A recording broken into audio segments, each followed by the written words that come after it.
Hindi lahat ng gusto natin makukuha natin. Minsan kahit paghirapan mo at kahit ano gawin mo, hindi pa rin mabapo sa'yo. Hindi naman lagi ahayin sa'yo ang panahon.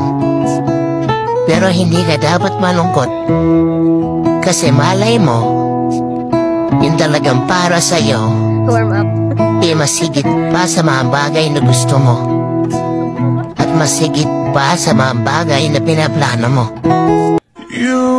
Okay lang na hindi mangyari yung gusto mo mangyari. Ang hindi okay, yung hindi mo man lang sinubukan gawin yung alam mong kaya mo naman gawin. Tandaan mo, mabigo ka man, ang mahalaga sinubukan mo.